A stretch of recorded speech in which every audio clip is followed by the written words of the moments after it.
샬롬 할렐루야. 시편 1편 1절에서 3절여. 복이 있는 사람은 악인들의 꾀를 따르지 아니하며 죄인들의 길에 서지 아니하며 오만한 자들의 자리에 앉지 아니하고 오직 여호와의 율법을 즐거워하여 그의 율법을 주야로 묵상하는도다. 그가 시냇가에 심은 나무가 저를 따라 열매를 맺으며 그 잎사귀가 마르지 아니함 같으니 그가 하는 모든 일이 다 형통하리로다. 아멘. 제목은 복이 있는 사람입니다. 세상에서는 대체로 건강, 재물, 명예, 권세, 지식이 많은 사람이나 자녀가 출세하여 효도하고 화목한 가정을 꾸리면 복이 있는 사람이라고 하지요. 이러한 것을 다 누린다 해도 자칫하면 하루아침에 사라져 버릴 수도 있고 생명을 잃게 되면 다 헛된 것이지요. 그러나 예수 그리스도를 구세주로 영접하고 하나님께서 주시는 복을 받으면 불의의 사고나 어떤 재앙으로도 무너지지 않으며 천국에서도 영원한 상급이 됩니다. 그러니 하나님께서 주시는 복을 받아야 참으로 복이 있는 사람이라 할 수 있습니다. 그러면 우리가 진정 복이 있는 사람이 되려면 어떻게 해야 할까요? 첫째, 복이 있는 사람은 악인의 꾀를 쫓지 아니합니다. 둘째, 복이 있는 사람은 죄인의 길에 서지 않습니다. 셋째, 복이 있는 사람은 오만한 자의 자리에 앉지 않습니다. 넷째, 복이 있는 사람은 여호와의 율법을 즐거워하여 그 율법을 주야로 묵상합니다. 악인의 복 있는 사람은 악인의 꾀를 쫓지 아니합니다. 악인의 꾀는 육신의 생각을 주관하는 사단으로부터 오는데 사람의 마음에 악이 있으면 생각을 해도 육신의 생각, 즉 비진리의 악한 생각을 하게 됩니다. 이러한 악한 생각 속에서 나오는 꾀는 하나님과 반대되는 악한 일들을 도모하게 되지요. 미워하고 시기하며 질투함으로 자기의 유익을 구하기 위한 갖가지 계교를 세우고 상대를 짓밟아서라도 자기가 원하는 것을 이루고자 하는 것입니다. 그러나 이러한 악한 꾀로는 결코 참된 복을 얻을 수 없습니다. 예를 들어 구약 성경에 나오는 하만은 악인의 꾀를 쫓는 대표적인 경우이지요.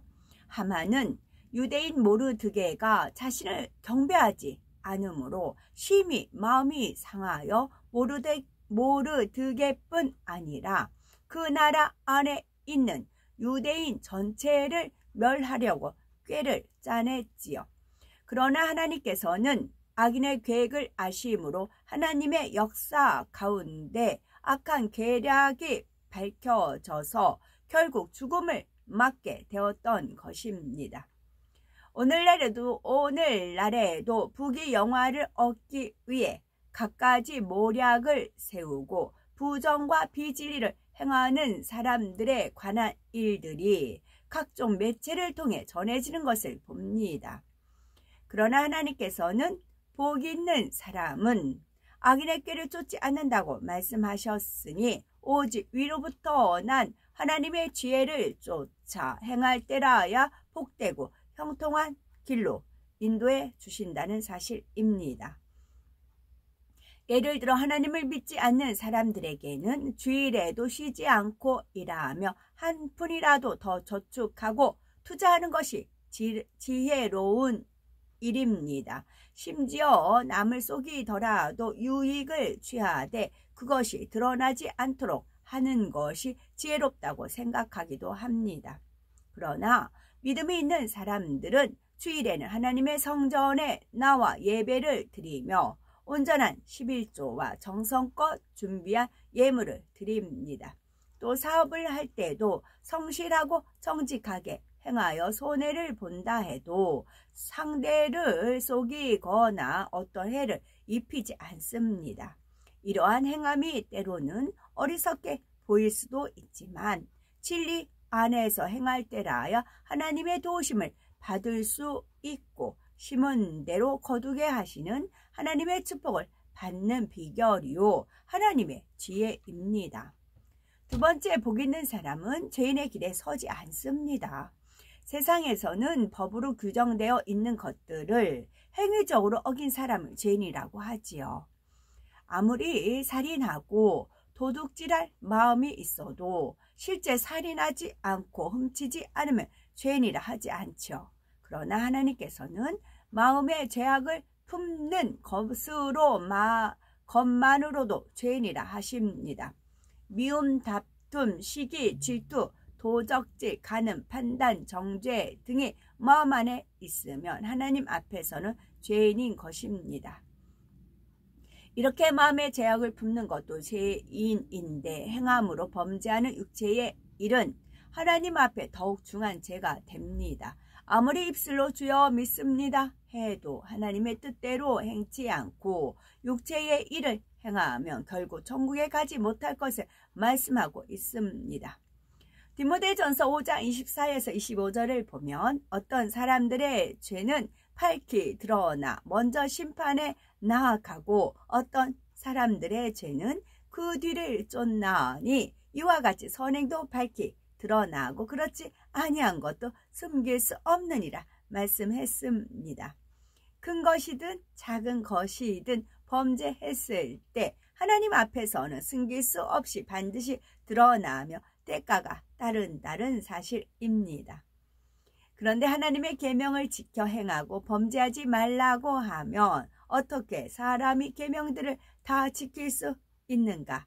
그렇게 살려면 얼마나 힘들겠는가 말하기도 합니다. 그러나 계명을 지키는 것은 결코 힘든 것이 아니며 오히려 계명을 지키지 않는 것이 힘든 일입니다. 다른 사람을 미워하고 시기 질투해 본 경험이 있다면 그 마음이 얼마나 고통스러운지 알 것입니다. 계명을 지키고 범죄하지 않은 사람은 스스로 책망할 것이 없이 하나님 앞에 담대함으로 마음이 항상 평안하고 행복합니다.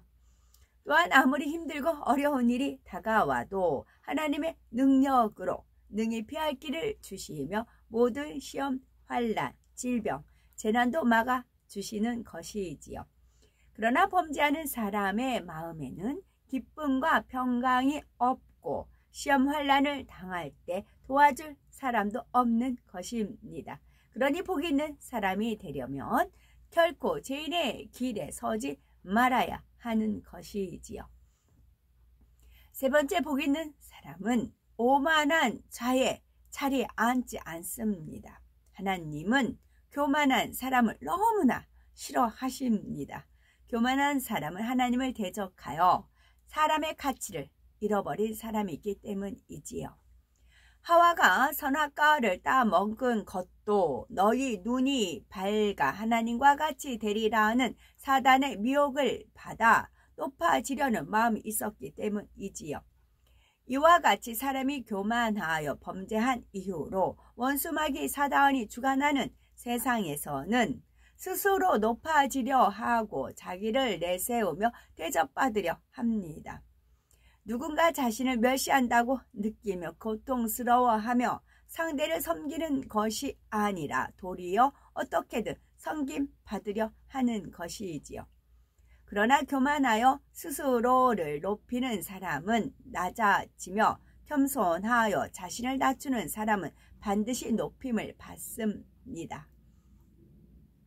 이는 해가 동쪽에서 떠서 서쪽으로 지는 것처럼 틀림없이 이루어지는 진리의 법칙인 것입니다. 누가복음 14장 11절을 보면 무릇 자기를 높이는 자는 낮아지고 자기를 낮추는 자는 높아지리라 말씀하셨지요. 근본 하나님의 본체이신 예수님께서도 종의 형상을 입고 이 땅에 오셨으며 십자가를 지심으로 섬김의 본을 보이셨습니다. 우리도 주님과 같이 섬기며 낮은 자가 될 때 이 땅에서도 많은 사람들에게 존중받으며 또한 천국에서도 존귀한 자라 인정받으니 진정 복된 사람이 되는 것입니다. 네 번째 복 있는 사람은 여호와의 율법을 즐거워하여 그 율법을 주야로 묵상합니다.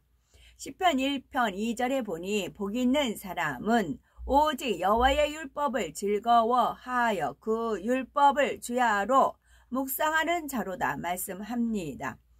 밤낮 하나님의 말씀을 묵상함으로 성령의 음성을 듣고 성령의 인도를 받아 나간다는 뜻이지요.